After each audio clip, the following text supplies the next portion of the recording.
চলছি আমি আর সুপ্রিয়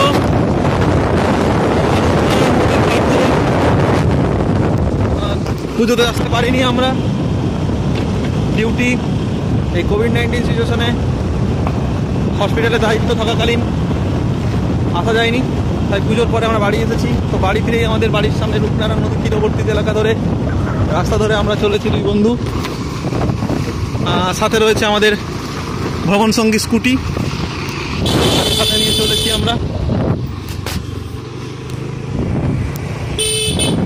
গ্রামীণ পথ, গ্রামীণ রাস্তাঘাট, গ্রামীণ গাছপালা আজ আমাদের টানে বুক করে অক্সিজেন নিতে হবে। মুর্শিদাবাদে থাকার জন্য বহরমপুর টাউন দূষিত গাড়ির গ্যাস আর রাস্তার ধুলো খেয়ে খেয়ে যখন অক্সিজেন আর পাওয়া যাচ্ছে না শরীরে, সেই জন্য আমরা বেরিয়েছি গাছপালার হাওয়া খেতে, অক্সিজেন খেতে। আর আপনাদেরকে দেখাবো আমাদের প্রিয় সেই রূপনারায়ণ নদী, গ্রাম্য পরিবেশ, সবুজে সবুজে ভরা।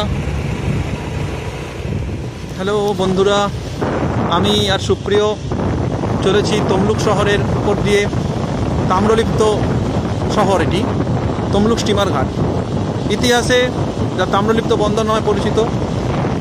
চলুন, যারা তমলুকের নয়, বাইরের অন্য ডিস্ট্রিক্টের, তাদের জন্য আজকের এই ভিডিও।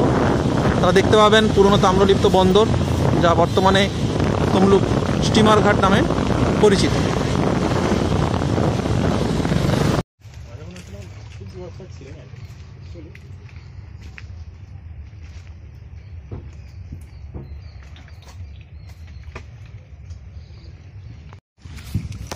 হ্যালো বন্ধুরা, তো আমরা আজকে পৌঁছে গেলাম তমলুক স্টিমার ঘাট, সেই রূপনারায়ণ নদী, তাম্রলিপ্ত শহর, যা ইতিহাসে তাম্রলিপ্ত বন্দর নামে পরিচিত, সেই তমলুক স্টিমার ঘাটে পৌঁছে গেছি।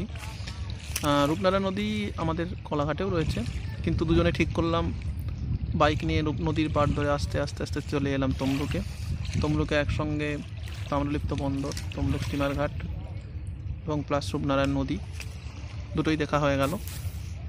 তো আপনাদেরকে দেখাচ্ছি সেই রূপনারায়ণ নদী।